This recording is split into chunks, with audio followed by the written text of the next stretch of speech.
Divine timing is anytime you're a vibrational match to what you want. It's not only divine timing, it's not only perfect timing, it's perfect matching with wherever you are. So it's a little of this, a little of this, a little of this, a little of this, a little of this, a little of this, a little of this. And you know what? All of that adds up to a really good feeling life experience. It just keeps unfolding and unfolding and unfolding.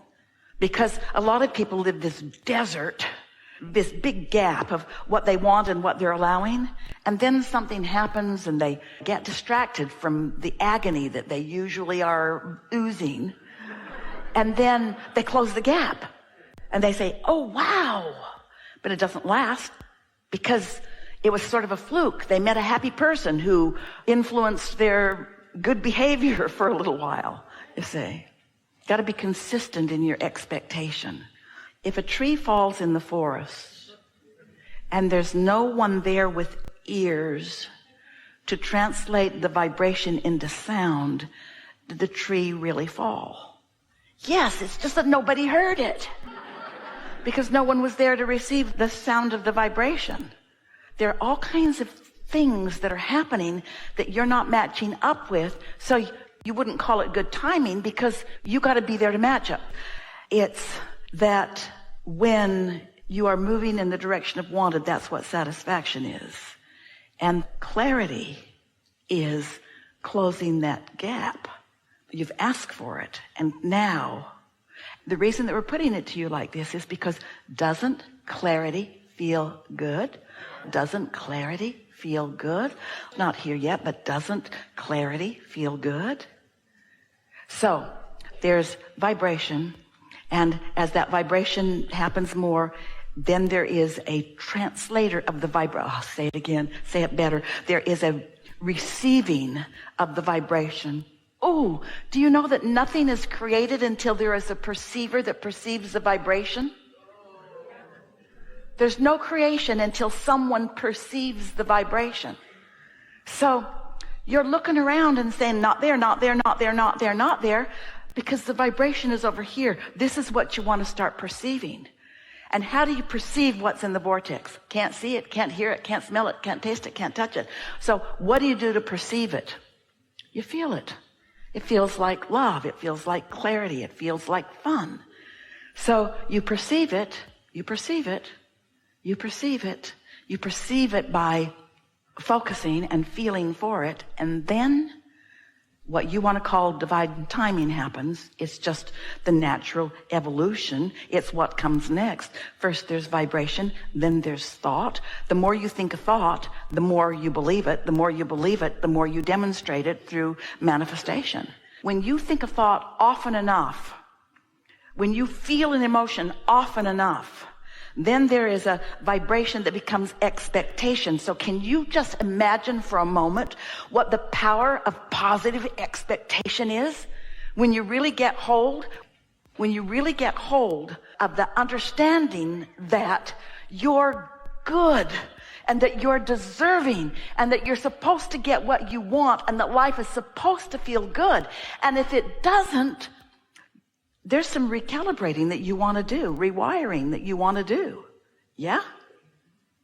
So there's a whole lot of conversation going on about what's missing in my life. Well, keep talking about that and it can't ever come in. It can't come in. What's missing in my mate, what's missing in the government, what's missing in life, what's missing on the planet. As long as that's what your belief and your expectation is, there can't be enough divine timing and enough divine looking and enough divine loving, because source energy doesn't have the power to tend to your vibration. You're the creator. You do that. You do that. There's free will for you. You have the free will to live a shitty life.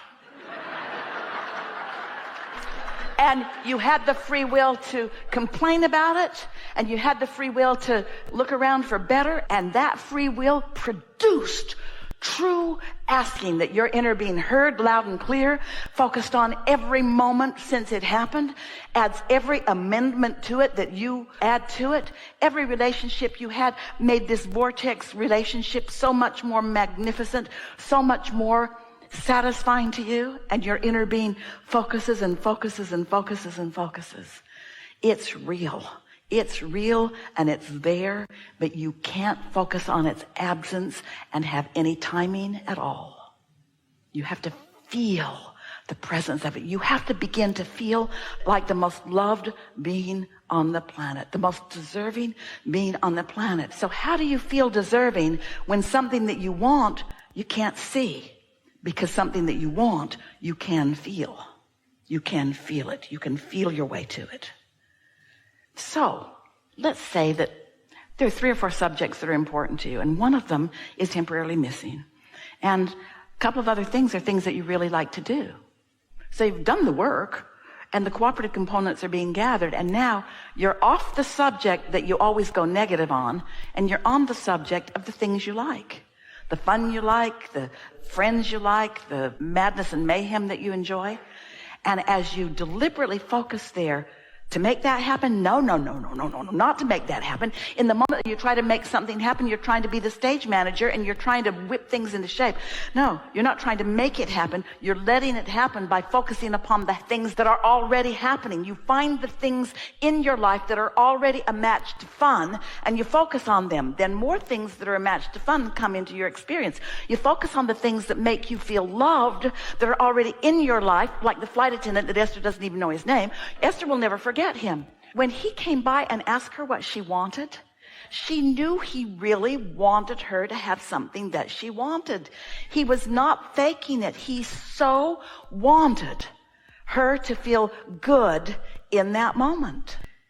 So when you feel good about one thing, you feel good. The universe isn't saying, she feels good about a flight attendant she doesn't even know. But does she feel good about her lover? That's not how it works. She feels good. Whoop, divine timing. She feels good. Whoop, divine timing. That's how it works. Find any reason to feel good, and all the things that you want start showing up in your experience. But you didn't know that, did you? Because you thought you had to struggle and justify and convince something that doesn't exist, some arbitrator. You've got divine timing, your inner being, and the law of attraction all mixed up with your mother. Strings attached to everything. And so the big question is, how can I be pleased? And you want to add to it, how can I be pleased in unpleasant situation? Well, mind control. A desire to feel good that is so strong that it outdoes everything else. I so want to feel good that I'm going to feel good even though so much about you bothers me. Now, that's like a first step in that, isn't it? But a lot of people think that a terrible relationship is better than no relationship at all, but it isn't.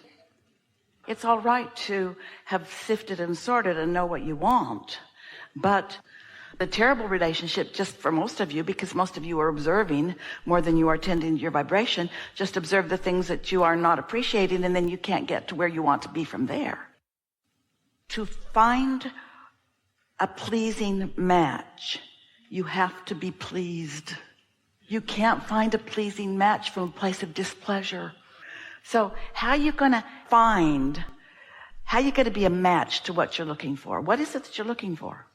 Rather than talking about the things, talk about what it feels like. What does it feel like to be inside that satisfaction? Why does anybody ever feel satisfied? What is the definition of satisfaction? We'll tell you, it's moving in the direction of desire. In fact, that's the only place that satisfaction comes from. Having lived life and asked for something, and now to allow yourself to be a cooperative component to what you've asked for, that's what satisfaction is. So, what satisfying, happy. So, conjure it. Fill it in a little more. They can't just be words that are either empty or words that mean the opposite of what you're feeling. You know when most people talk about love? When they really want some. When they really don't feel love, but they really want love. Well, you can't get there from there. That's looking for love in all the wrong places. We've been saying that for a long time, but it's not looking for love in all the wrong places. It's looking for love from the wrong point of attraction. It's looking for love without it. when you're never without it. You're never without it. Esther's in love with the flight attendant and with the people who talk to him, and with Michelle, and with the girl who sat next to her. That's how you fill that in. You see what we're getting at? And so the black, the feeling of I don't have it, is the feeling, which is your point of attraction. And then you double down. And I've been trying. I've been meditating. I've been doing all the right things, but I don't have it. I'm not getting it. I don't see it coming. And we say, what are you going to do about that? You got to get off that. You can't get to where you want to be from there. Your desire is strong. It's in your vortex. Good. We don't mean anything. We're not trying to make a big point of the and yet. And yet, it feels to you like you need to identify the problem.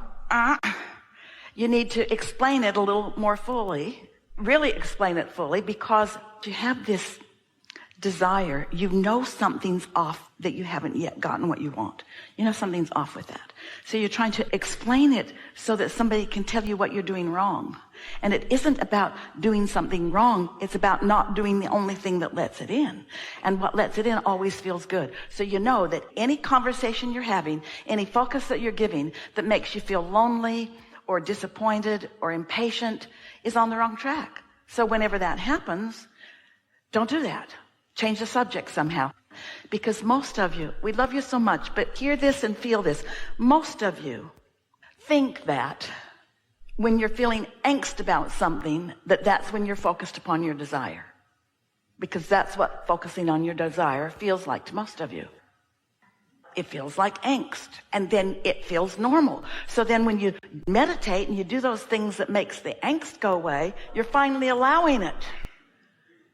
Most people think that they have to struggle and strain. There's no pain without gain, is what humans tell one another. And that's a big flawed premise. There's no gain with pain. The pain put a lot of gain over there. You're just not going to get any of it until you stop focusing on the pain. And humans want to say, I would focus on the pain if you'd give me some gain. And we say, you can't get the gain. You don't get off the pain. And you say, that's jacked up. But it is consistent. Most people don't get how it works. Most people think that there's someone that holds the pie, and that if you plead a needy enough case, that some arbitrator that is splitting the pie up with some sort of rationale will give you the slice of pie that you need. But law of attraction matches things.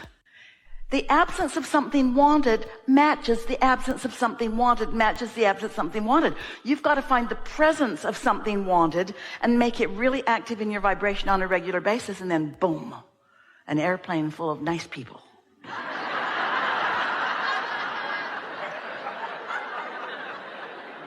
You know what it's like to be in a situation you don't like, and you automatically launch this rocket of desire, the upheaval of what you don't want, put what you do want in great clarity in the vortex. Isn't it understood? In other words, if someone is mean to you and you feel broken and you're crying, isn't it understood by any reasonable person what it is you want?